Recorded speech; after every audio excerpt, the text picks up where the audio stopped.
Candy. My name is Sherry Wallace.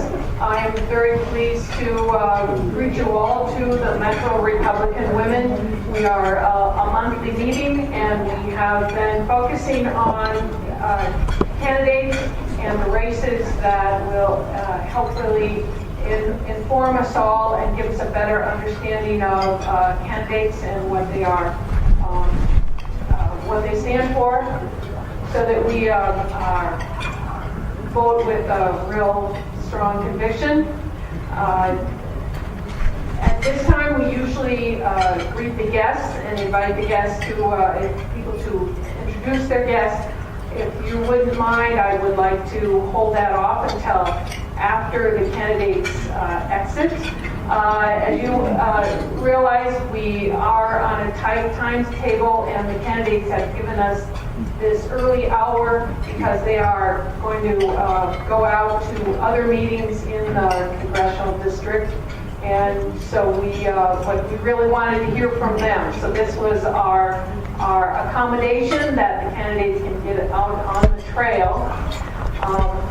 I am very pleased that the moderator for the debate forum is Mitch Berg. He is a radio personality on the Patriot 1280. It is now in its 15th year, and on the 21st it will celebrate, have a real big birthday bash. Mitch has been the moderator of the speak-offs. I know this group has heard often about the speak-offs. They happen once every 3 months, but it's people giving 2-minute speeches. So Mitch has brought humor and also an understanding of the political climate to those meetings. So if the candidates could come up. I know they just barely got the chance to meet. Maybe it's a liquid diet this morning. So, and I think, well, Mitch, could you come up? They have a full hour, but the key to this, as directed by Mitch Berg, is that the questions come from the audience. So I need you folks to get out your pen and those note cards on your table and start writing some questions, because that's what's going to make this whole hour be quite entertaining and useful to us. So please start writing your questions.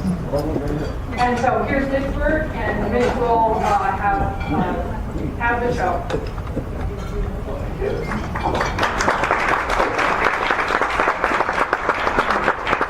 Well, thank you very much. Welcome to the Metro Republican Women Forum. I was told, I see it's printed as a debate. I've heard that the term, we tried to discuss this because at some point here it was brought up, the term debate has somehow fallen down below reality show in recent years.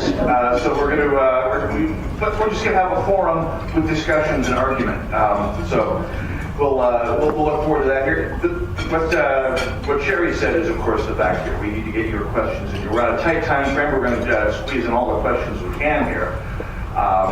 And anybody who doesn't have a question to us is going to have KP duty after the meeting. So hopefully that'll sweeten the pot a little bit here. I'm just going to run down the rules real quickly here. For starters, we're going to start off. Each candidate gets a 3-minute opening statement. I will not be dinging or buzzing at the end. I'll just be throwing things. So 3 minutes. Then we'll take your questions. You can direct questions to a particular candidate that anybody can answer them. That's fine. Keep them concise. I will ensure conciseness. They will be sharing a microphone, which is a unique concept for Jason Lewis, but we'll do our best. Giving one to someone else. Don't we all? And then towards the end, with about 10 or so minutes to spare, we're going to allow 2-minute closing statements from each of the candidates. So get your questions written up. And Sherry, who are we going to give your questions to? It's going to be I'm grabbing the questions. I already have have 4. Already have 4, so I'm not going to come up with too many. All right, good. Got to save a few for the show today. So, all right, good. Well, I have, with no further ado, what I'm going to do is go to the opening statements from the candidates. We have selected a random order for them. And with that in mind, our first opening statement will be from candidate Darlene Miller. And I will hand the microphone down to you here. Good morning. What an awesome group. And isn't it a beautiful morning out there today? Wow. Stay this way now.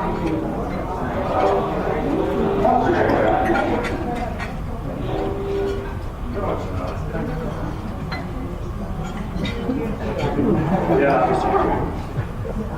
I lied. I don't actually have my own here. You might have to. Here, I'm going to give you the backup here. Can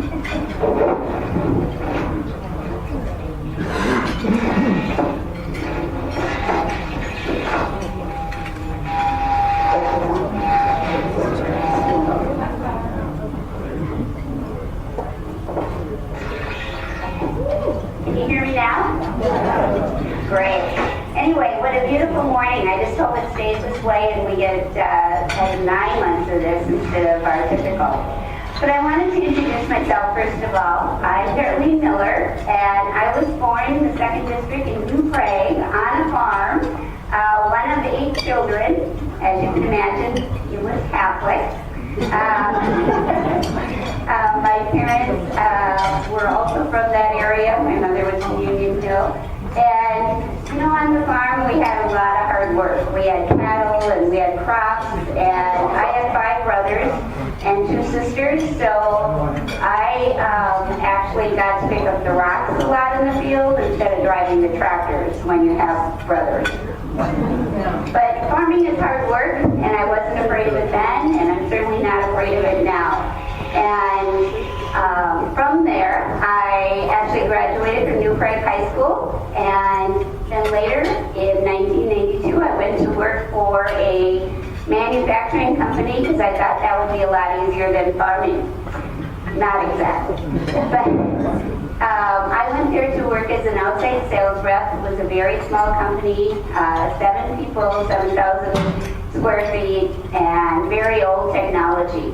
And 9 months later, I ended up buying the company because it was in workout with the bank. And if you don't know what that is, that's good, because it's not a good thing. It's where the bank wants to take you back over. So I bought 45%, and 9 months after that, bought the whole company. And it's been a great journey. I brought it to Burnsville in 1998. We're now a very high-tech precision machining company and serve industries all over the world, to include aerospace and avionics and defense and medical device and food and beverage and even Harley-Davidson parts. So I've been really, really proud of my employees. They are truly like family to me. We run 3 shifts. Every one of them is just an awesome person. I know many of their families. And they have been the reason that we've been successful.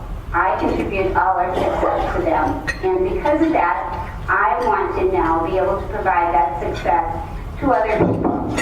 And the reason I decided to run in this race is because I've always said to my employees, it's absolutely critical that if you have a problem or a complaint, that you come to me with a solution, and together we'll work it out and we'll get other people to do so.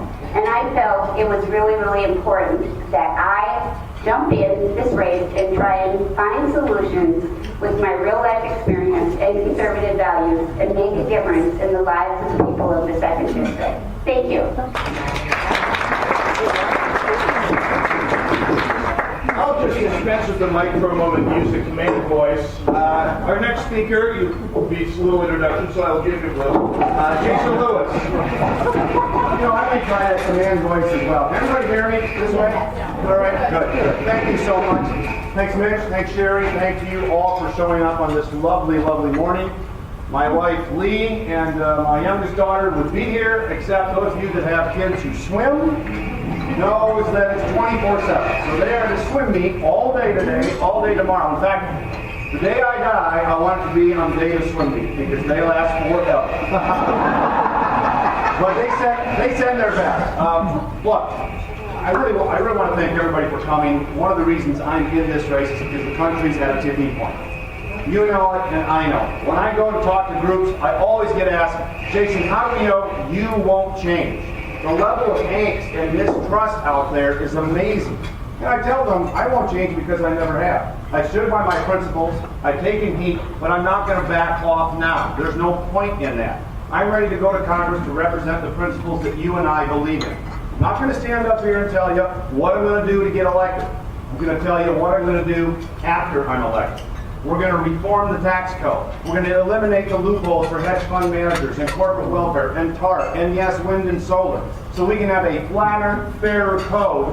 You know, when we get carve out loopholes or when we get all these deductions and credits in the tax code, somebody gets off scot-free. Who picks up the tab? Who picks up the rest of it? You do. The small pass-through business, the LLC, the subchapter S. We've got a regulatory overkill that's absolutely stifling this economy. We're growing at a whopping 0.7% last quarter. During the Reagan boom, we grew at 8.3% one quarter. Why? Because he deregulated. We now have 83,000 pages in the Federal Register. That's the most since 1936. We have a new federal agency regulation coming out every 2.5 hours. Every 24/7, every 2.5 hours. The Small Business Administration says it costs $10,000 per business employee. It is out of control. That's what I'm running. I'm running for you. I'm running for the 2nd District. But most important, I'm running for my most important job as a father of 2 young daughters and a lovely wife. I'm very, very worried about their future. I'm very worried about it. So I really believe that this is the time for choosing. That we've got to have a candidate in the 2nd District who's willing to stand on principle, who's willing to take the fight to the opposition, who's willing to stick them hard. Because Angie Craig, I got to tell you, she's going to be well-funded and she's going to be radical. In fact, she's already radical. The money's following. So we got a challenge ahead. So that's it. I'm not going to promise you more pork. I'm going to be the congressman that cuts it. Let's change this country. Let's change Minnesota for the better, one district at a time, starting with the 2nd. Thank you very much. There you go. Mike works now. Up next, former state senator and former mayor of Red Wing, John Howe. Thank you. I'm not sure that was 3 minutes, but get 4 here maybe. John Howe, I'm from Red Wing, Minnesota. Grew up in a farm here in Minnesota, youngest of 5 kids. Everybody else said I was a spoiled one, but I don't know about that. We grew up without running water, and it was a good life on a farm. Went to school for criminal justice, worked at a prison, found out there's some, a lot of good people in the world, but there's some bad people too, and you learn a lot when you work in a prison. You find out who you are. Married to a beautiful wife, Lisa. We've been together since 1989. We've got 3 kids, 1 in college, 1 in high school, and 1 in middle school. It took me a while to talk my wife into the last one, but worked for Sears for 25 years. I still own 1 Sears store. Worked for someone else for about 17 years of my life before I went out and started my own business, and ended up put everything I had into that business, and it turned out really good. We ended up having 5 Sears stores. We still have 1. And but it was a lot of work, and I was fortunate enough to become mayor of Red Wing, and I can tell you, I learned a lot being in local government, and I think it's very important to be involved at the local level, and that is, like what one of you guys, what your organization believes in is it's the closest form of government to you, and I think it's the best form. And that experience really helped me become a better senator. And I can tell you, people will tell you what they're going to do, but I think we're tired of people telling you one thing and then going to office and doing another thing. And I've got a record. I've got a legislative record. As I'm pro-liberty. I'm for reducing government's footprint in our lives. I've passed legislation to prevent the health department from going out and closing down rural churches when they serve ham and cheese sandwiches after someone's funeral. I get made fun of because I'm the yellow flashing arrow guy. If you come to a stoplight and you want to take a left-hand turn, you see a yellow flashing arrow. That's my legislation. Why do you need to sit for the stoplight for it all to change to make left-hand turn? And that saves fuel, and it saves our most valuable thing. It's our time.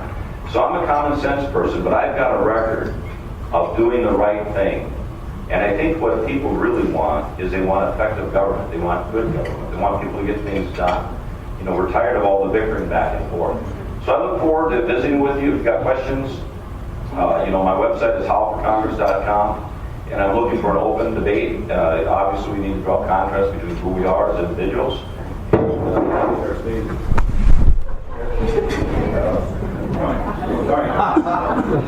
Well, anyhow, I look forward to just visiting with you, and if you have any questions, I'm not your typical politician. Unfortunately, I just tell you exactly the way I feel. We're not going to agree on it. We can agree on 70 or 80% of that, that's great. We're never going to agree 100% of the time, but I will tell you, when I served in the Senate, I never took a day off. I was there every single day, and I think part of life is showing up, being accounted for. Thank you for being here.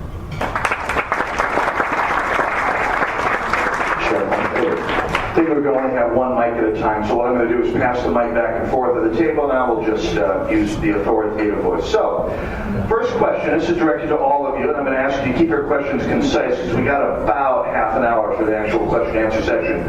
I'll direct it to all of you. With CD2 being a, quote, purple, end quote, district, what will your message be in the general election to secure 50% plus one of the independent voters? I will take speakers at random here. John Howe.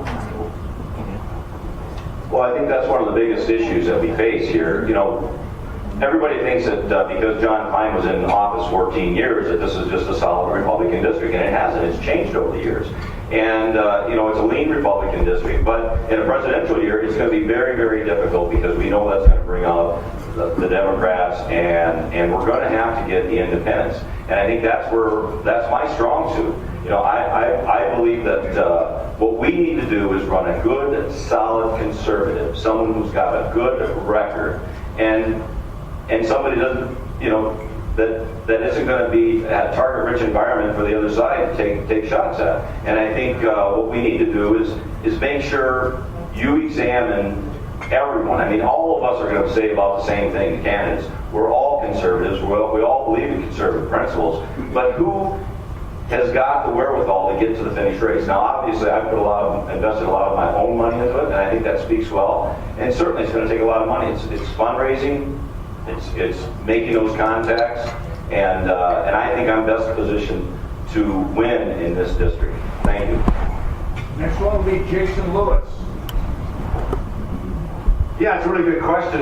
We were doing some analysis not long ago, and the second district, all the way back in 1998, now the boundaries are a little different, but went very strong for Jesse Ventura. Big support. And so this is clearly an anti-establishment year. There's no question about that. And so when you take a look at the number of votes that the anti-establishment candidate in that year got, I'm not sure if he won the district, but he got a lot of support. You've got to appeal to those independents that John was talking about. One way you do that is you go after things like corporate welfare that Republicans usually don't talk about. We had a situation in both the Bush and Obama years where TARP was totally abused. It was supposed to be a Wall Street bailout, which is questionable to begin with, but then it was used to bail out Detroit, and it may have been statutorily not justified. So if we go after corporate welfare, and we as Republicans stand up and say, you know what, hedge fund managers who are getting income on something called carried interest shouldn't be taxed to capital gains. They should be paying ordinary income rates just like you. If we go after that level, we can reach those independents. If we talk about spending cuts across the board, like budget sequestration, which I was a big advocate for, which unfortunately last December was undone by both establishment parties, then we can get those independents and those Reagan Democrats. But we've got to be intellectually honest and have no sacred cows, and that's what I hope to do. Thank you. And Darlene Miller.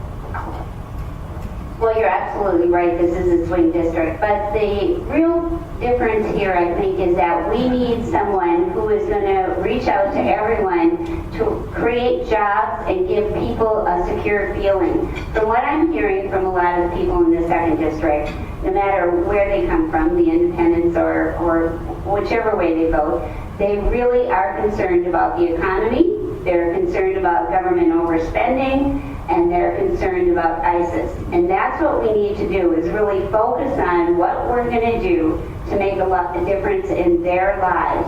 And I've run a business, I've hired people, I've started an educational program. I think that lends credibility to being able to work with all people to make a difference and to make us a better state, district, and country, and I will work hard to do that. I think we need to also educate them as to what we will get if we let a Democrat into the office. More regulation, more government spending, more health care mandates, things that are going to cost our lives and our jobs. So I am willing to work hard to make a difference, to give everyone better lives in this district. All right, you can hold on to the microphone there. I think we've all three gone, so I'm going to move on to the next question. It was originally addressed to Darlene and John, but I'll just have you all pass the mic down. It should be a fairly concise one. Are you willing to abide by the endorsements? I actually got into this race late, not until January 7th, because I had a few things I had to take care of. First of all, my family, and then my business, and really needed to talk to all my employees and make sure that they supported me in this race. So, no, I have decided I'm going to work as hard as I can to get the endorsement. I think it's really a good process and would like to love all your support. But I also want to reach out to everybody in our district. So I'm going to go directly to the primary. Well, it should be a short answer, but I think you need an honest answer from people. And, you know, most candidates will always say, yes, absolutely, I'm going to buy it. And then after the endorsement, they say, well, that candidate isn't working hard enough. Or, you know, for some reason I was disenfranchised or it wasn't a fair fight at caucus. And what I've said, and what I said before Darlene got in a race, before two other people got in a race, is that if you can guarantee me no one else is going to enter the race and everybody abides by the endorsement, I will too. And since that time, 3 other people have joined the race. A couple have said they're not going to abide by the endorsement. I think the endorsement gives us our strongest candidate. I think it gives us a way forward that we can reunite our party. And I'm going to work very hard to get that endorsement. But this time, I'm not even convinced that everybody's still in the race here.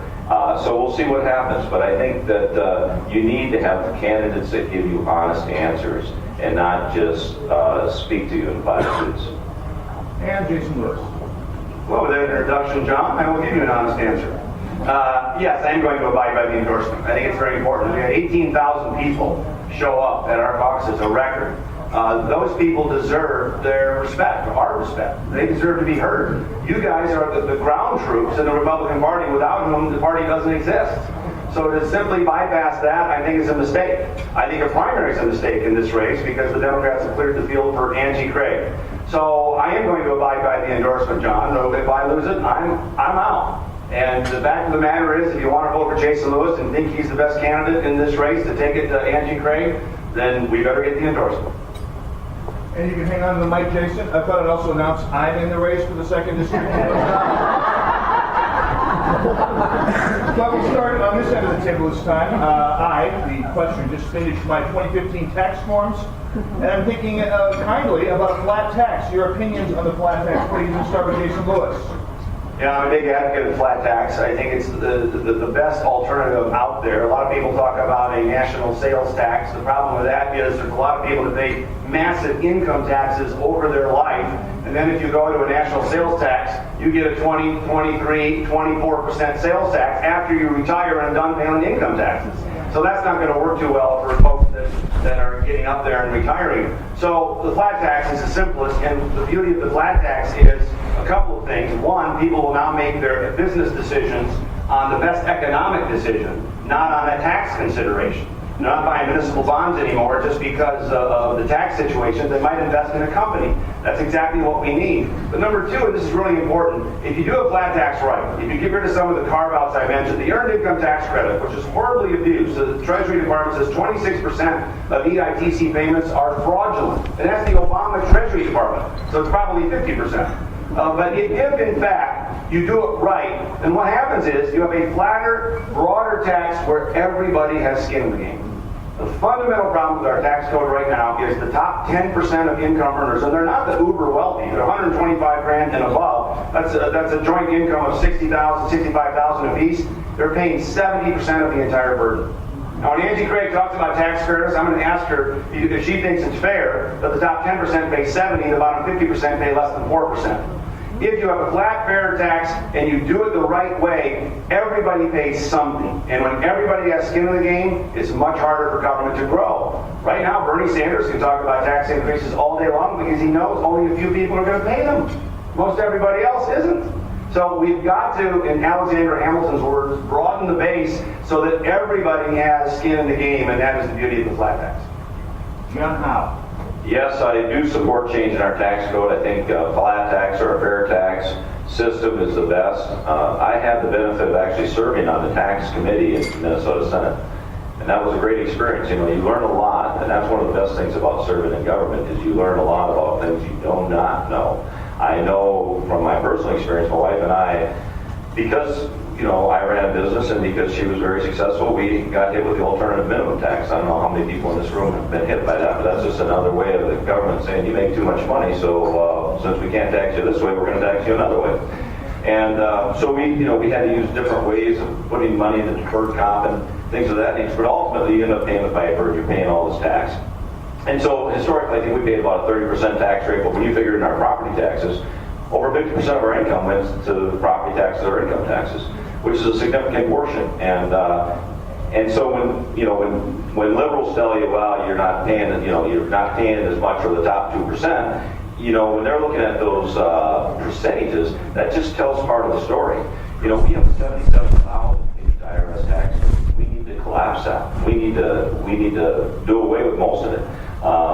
It is the loopholes and the exemptions, and stick it to somebody who is making well, and instead of having everybody carry part of the burden. One of the other things you need to look at is our property taxes. We have 46 rate classifications in the state of Minnesota. 46. That's the second highest in the United States. Business owners, I own business property. You ought to see what we get taxed. It's unbelievable. But 46 rate classifications, we should collapse that before. So there's a lot of work we need to do on our taxes. Certainly, I think a flat tax or a fair tax is a step in the right direction, and we need to address that. And Darlene Miller. I also agree we need a fair tax. I'm not exactly sure if the flat tax idea is the perfect answer, but we definitely need to relook at our taxes. I know as a business owner, I pay thousands of dollars every year to get my taxes done. We need a simplified tax that makes sense. But more importantly, we need to even cut all the spending that we're doing so we're not so overly taxed. That's really where the problem is coming from. So I support a fair tax. I think everyone needs to pay part of the share, but we need to get rid of all the loopholes. We need to get rid of paying thousands and thousands to CPAs and accountants to help us figure out the best way to do our individual taxes or business taxes. I'm going to ask Darlene to hand the mic to John Howe, will be our first respondent to the next question. But we've had a request from the back that people in the back can't see the people. So if everyone in the back could just stand up to walk. Is he working for the government again? Feel the burn. The only burn you'll hear from me is a blowtorch. Okay. Stand up and over there is fine. All right, pass the mic back and forth. First question on this round is what is your real world doable proposal to solve illegal immigration to the United States? Well, I think you got to use a multi-pronged approach when it comes to that. First off, I think most in this room would agree that we need to do away with sanctuary cities. All right? If you want to be a sanctuary city, great. If I'm your congressman, I'm certainly not going to provide funding for that city, for any project. And I think that's what we need to do. We need to have people in our local governments enforce the law. When somebody gets stopped and for whatever reason, and certainly if people have been involved in criminal activity, they need to be deported. I mean, we absolutely need to deport people that have been involved in criminal activity. Now, you can't reward people for breaking the law. So, I think there's civil penalties we can use, and I think certainly we need to make sure that people are in our country legally, and we need to secure our borders.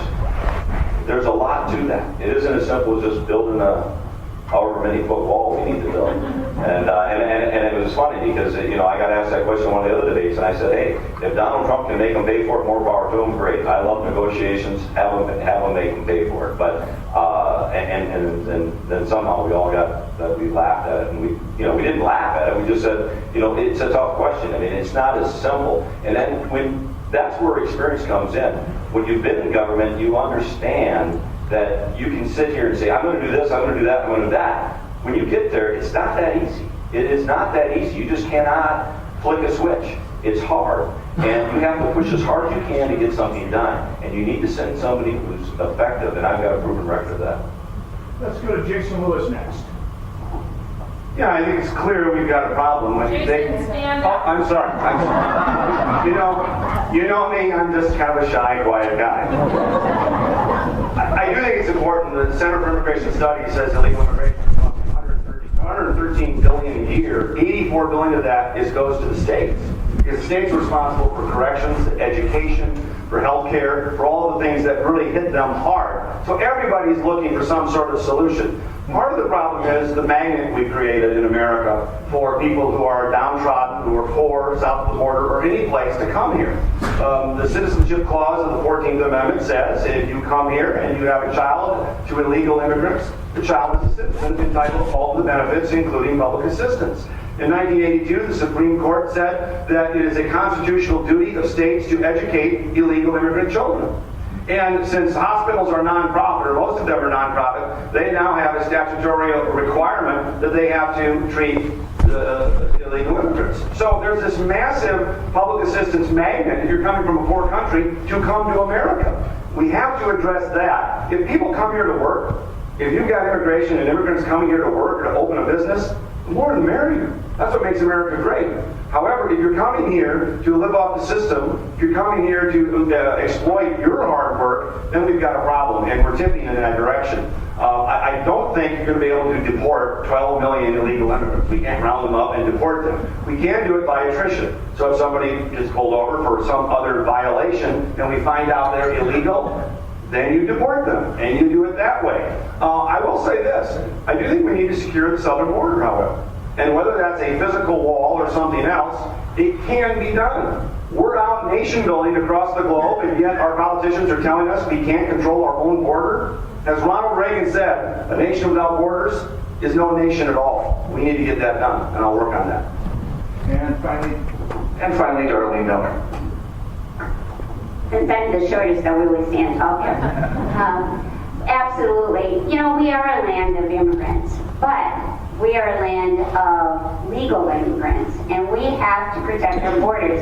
As a business, I have to make sure that I file all paperwork. I do the I-9s. I have to make sure everyone who I hire is an American citizen. I don't understand why our government can't do the same for us. Why do we allow illegal people to come into our country? Why do we allow immigrants who have done illegal activity, who have been violent criminals, to stay in this country?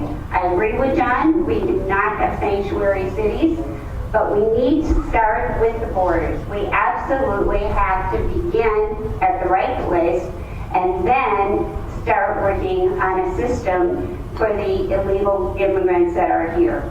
But until we do that, we're still welcoming illegal people to come in. So that would be my thing. Make sure that we're following our system. Make sure that we go through all the process of vetting the right people before they get into the country. So we're down to about 15 or so minutes before we have to start the closing statements. We want to get as many questions in as possible. So here's what I'm going to do. I'm going to try and ask the candidates to keep their answers to a minute of a pop. And when we get down to about a minute, I'm going to start doing the wrap it up motion. I'm going to ask Kathy and these other 5 ladies in the front row to follow me with this wrap it up motion. And about a minute into things here, so we can really hustle through these questions. We got a ton from here. I want to get through as many as possible. So, next question. If Donald Trump is our presidential candidate, will and how will you defend his endorsement? We'll start with Jason Lewis. Well, there's only one candidate I'm endorsing in this race, and it's pretty clear. It's Jason Lewis. And I will run with the Republican nominee because the alternative is so unthinkable. I mean, really, this isn't a tough decision, so I will support the nominee, whoever it is. I like the ABH, anybody but Hillary. So I'm going to support the Republican nominee, and certainly I hope to be on the ticket with that. John Howe for Congress. Darlene for Congress.com. Actually, I will support for sure our Republican candidate. The alternative is absolutely horrible. If that is Donald Trump, his values and mine seem to differ a little bit. But I will work hard with whoever is our president and commander-in-chief. And I will just ask you to hold on to the microphone there so we can burn through this fast. Next question. We'll start with Darlene Miller. Did you support Congressman Klein and the principles he stood for? Yes, I did support Congressman Klein. I think he has served us very, very well. I'm truly honored to have known him for many years, and I'm truly honored to have his endorsement and his belief in me. Well, I certainly ran into Congressman Klein at many parades and many things, many functions over the years, and I think that Congressman Klein should be praised for his service to our country. You know, he had a distinguished military service. When it came to his congressional record, you know, obviously I wish he would have done more. I mean, he had a very powerful chairmanship, and I think he could have wielded a great deal more power than he did. And I think that caused some angst in our districts over the years. But, you know, I think the fact that he's retiring and he's moving on, that ship has sailed. Now we need to talk about what we're going to do and how we're going to change and how we're going to govern. And you're going to have people who are going to say a lot of things, but I think history is the best dictator of the future when you're talking about how somebody's actually voted. And that's why, you know, Pam Meyer was in the race. I always said, you know, us that have legislative experience, we have a record to run on. We're not just saying something. Thank you. Well, I voted for John twice, and so I was very supportive, and he did a fine job, and he deserves our respect. I do think the time is different this time. I think there's an anti-establishment angst out there that calls for a different sort of candidate, and somebody who's finally saying, you know what, enough is enough. We've really got to shake up the system, and that's why I'm running. Thank you. We'll start the next round. By the way, it's interesting. Once you throw the thread of 6 people waving their fingers, the average time drops from 2 minutes to 40 seconds. We'll start with John Howe with the next one. What qualifies you to be able to decrease regulations on businesses when so many are asking for more to protect us all? John Howe. Well, we do live in a nanny state here in Minnesota, and I always say if you can make it in Minnesota, you can make it anywhere. But, you know, on my business cards, I've got reducing government's footprint. And I always did that. And you can look into my record. I mean, I passed the church ladies bill, otherwise known as a hot dish bill. And that's where the state of Minnesota was coming into these rural churches and trying to make them put in $50,000, $60,000, $80,000 worth of stainless steel equipment, restaurant quality equipment. And I actually got the health department in my office. My office wasn't very big. We all got in there and we hammered out an agreement that, you know, all they had to do was send one member of the congregation to like a 4-hour food safety course, and they didn't have to put in the restaurant equipment. Now, folks, we debated that on the Senate floor for over an hour. For over an hour we debated that. Senator Lax said, you know, I said, what are we going to, you know, people come over to my house to have pizza too. Are you going to make sure you're going to have a government official in my house making sure my, you know, it's cooked properly? I mean, we can't protect everybody. And that's the thing that I would say. So I've got a record of reducing those things. And I think that we can talk more about it. Well, I think regulations, when they protect us and they protect our people, are important, but they've gotten so crazy and out of whack. When they're talking about 4,000 more this year, that's absolutely insane. I served on the President's Council for Jobs and Competitiveness for 2 years, and I served on the subcommittee of regulatory. And I can tell you I met with OSHA, EPA, just Department of Labor, many of them. And it needs to be confronted. They need to hear from people like us, people who employ people, everyday people, and how this affects our jobs and our economy. And I will work work with every one of these departments to get rid of some of them completely and to definitely bring common sense back to DC. And Jason Lewis. This is what economists call regulatory capture. When special interests go to Washington and they get regulations passed that benefit society, benefit all of us, no. That benefits their industry. Whether, frankly, it's drug companies or whether it's environmental initiatives, we've got to have the guts to stand up to these special interests and say no. And that means especially the EPA. The Supreme Court of the United States, with barely a 5-4 majority on our side, has struck down now EPA regulations that overstep their boundaries 4 times in the last couple of years. On cap and trade, the Climate Power Plan was the last one. But you've got to have somebody willing to stand up and say, I'm not going to kowtow to the Greens. That takes political guts. That's what's needed to stop the regulations. Okay, we'll keep the mic with Jason for right now and work our way down the table. How do we stop the deficit from growing? Simple. You're not going to do it by having Republicans go to Washington and say, let's cut the Democrat programs. And you're not going to do it, certainly, with Democrats saying we're going to cut the Republican programs. That is the status quo, and it's not working. We've got a $4.1 trillion budget, a $21 trillion debt, well, 19 going to $21 trillion. The debt has tripled since 2001. During the Bush years, it went up. The budget has doubled to $4.1 trillion. One of the reasons I was so adamant about the budget sequestration deal, which the Republicans wisely outmaneuvered Obama on back in the 2011 budget crisis, was it cut across the board.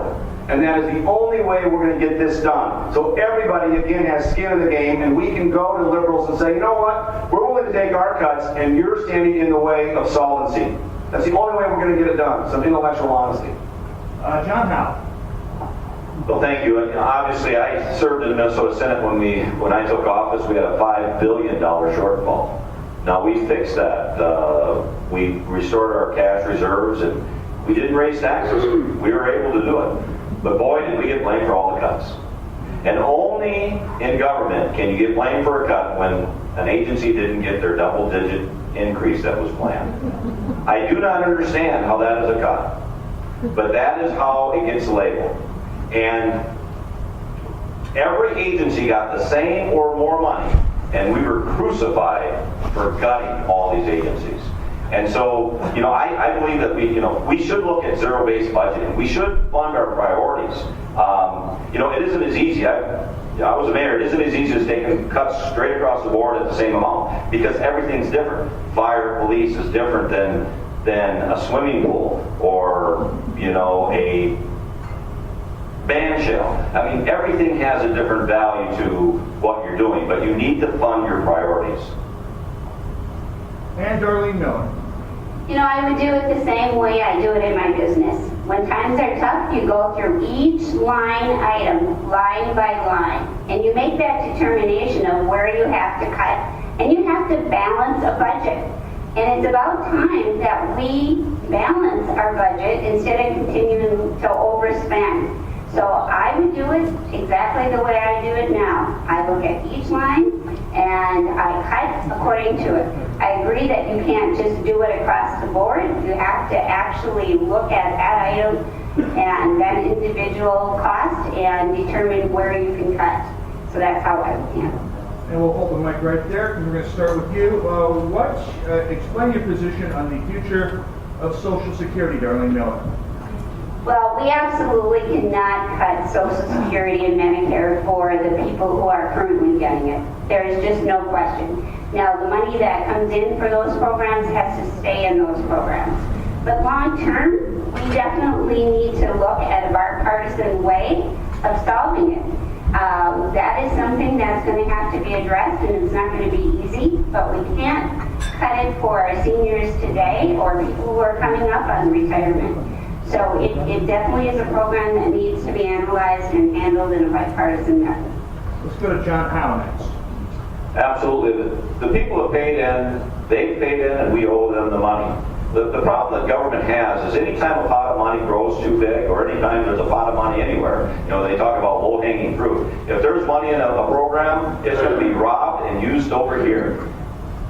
And then instead of adjusting the rate of where it's at, and obviously You know, those funds have been pilfered, they've been taken, and we need to honor that. But we do need to look at how we change that going forward. We need to look at retirement age. We need to look at how many people are working longer and living longer. And so part of that is making sure that we have enough funds to take care of it, but we have to be dynamic about that. And also we need to look at how people qualify for that. I mean, you know, part of the problem we have is when we have illegal immigration and people come in, or people move here and retire and get out of the system. You know, I worked at a correctional facility, and well, you know, we'll have to talk about that later. We've got a massive demographic problem. For years and years, the 12.4% FICA tax was more than enough to fund current retirees, so they were collecting a surplus. By law, they could only invest that surplus in treasury bills. So there was a little filing cabinet in Virginia where they kept this surplus, and they were IOUs, and that was the Social Security surplus. We're living off that now. We're actually spending more money on Social Security than we're taking in. So we go to that filing cabinet and we cash in that IOU and say, here, Mr. Government, you owe us this money to pay the current retirees. The problem is that surplus runs out in 2034. And then, if we don't do anything, you get 75% of what you're getting now. That is not, or that's just unconscionable. We're not going to let that happen. So what you've got to do is stay everybody close to retirement or on retirement. They don't get touched. But future retirees, let's be honest, we're going to have to raise the retirement age. We've got fewer people working. You've got more people retiring. You have to raise the retirement age, and you're going to have to adjust the COLAs. You do that, the problem's solved. A lot of people aren't going to like it, but that's what you've got to do. And we've got time for one last question. Sorry for that. We've got through an awful lot here today, got to admit. And we'll start with John Howe for this last one, and then we'll go to closing statements. And as I am used to being on the other side of the glass from Jason, we will finish at 9:30. So, who currently serving in Congress, John Howe, do you feel best exemplifies your principles and values? That's a tough one. That is a tough one. Who thought of that question? I'll give you an extra 10 seconds on the clock. Well, you know, I think that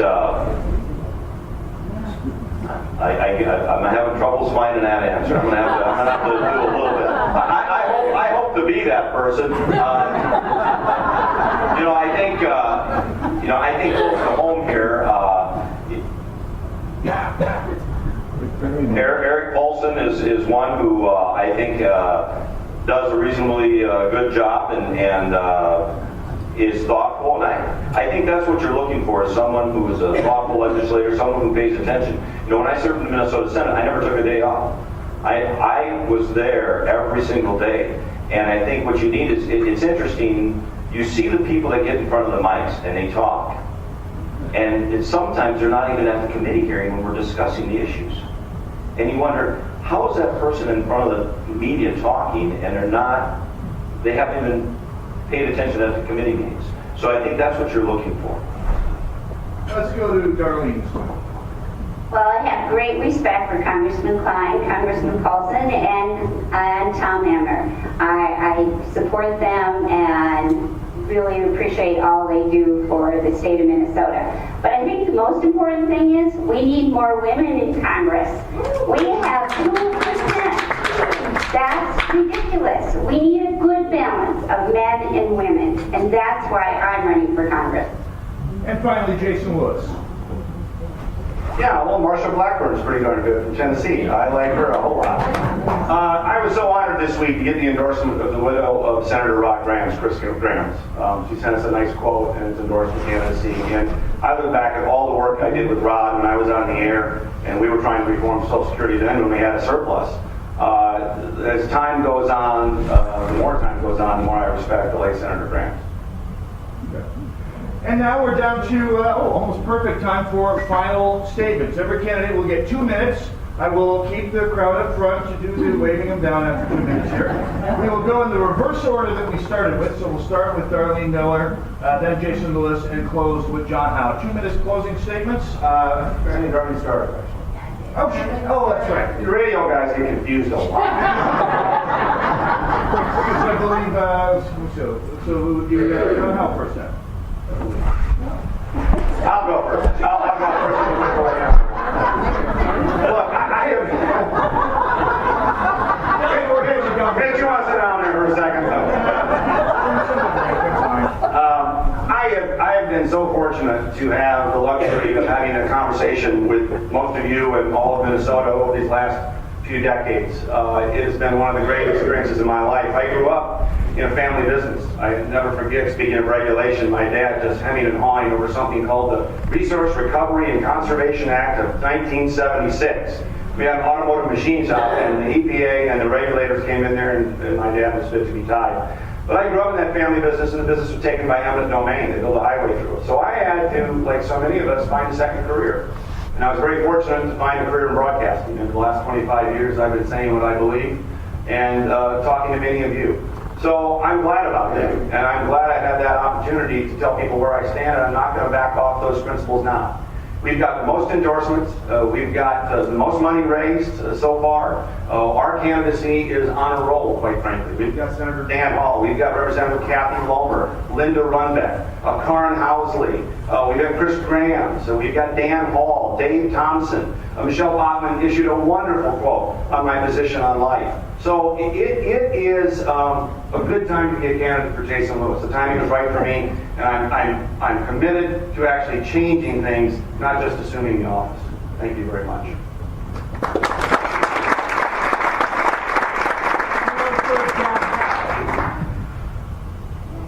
Well, I'm not a big believer in all the endorsements that people get and ask for. And I think if this is a year of the anti-establishment, I think maybe you could consider the one that doesn't put out all the endorsements that the insiders have. I have a record to run on. I'll answer any of the questions that I have, any of the votes I've taken, and I'll give you the honest scoop. You know, I'm very passionate about running, and I'm running because we're on the verge of handing a bankrupt nation over to our kids and our grandkids. What we're doing is absolutely immoral. I'm passionate about it. But let's be real, folks. Whoever goes to represent the 2nd District, I hope to be that person. You're going to be a freshman congressman. You're not going to have a lot of power. But I will tell you one thing. I'll guarantee you every day I'm going to bring up the issue of the national debt. And every day I'm going to work hard to figure out how we can solve our debt. Our fiscal foundation, the foundation of our money and how it affects everything we do. It affects how we fund national security. It affects our trade deficit with China. We can't get tough with them. You know, when Obama took office, we were $10 trillion in debt. The debt has went up 77%. We're now at $19 trillion in debt. The experts say when we get to 23 to 25 trillion, we're not going to be able to service our interests. Folks, it's serious. It's not a sexy idea. It's not a great flashy topic to talk about. There's a lot of other issues that can pull on your emotions, but this is the one that we need to address. And I am the candidate that will address it. I urge for your support. It's serious. Get your people, get your neighbors involved. We cannot continue down the road that we're at. Thank you. And finally, Darlene Miller. You know, I'm not a politician. I'm a business leader. I've never run for office. I've never lost a campaign. But I am I don't intend to now. And I am running because I have real life experience and because of my conservative values and because we have to beat the Democrat in this race. We need less regulatory, less government, less overspending. We need to protect the people. What I'm hearing from the people of the 2nd District, many people, is they have a fear of the economy. They have a fear for their jobs. They have a fear for their kids and their lives. And we need to make a difference and bring it back, bring the power back to the states and away from the federal government. And that's what I intend to do. I intend to work on the budget, regulatory. There's no tax increases, and I'm running because I want to make a difference. I want to take responsibility for ourselves and for my kids and my grandkids and all my employees. and I believe I can win the race against Andy Craig in November. Thank you.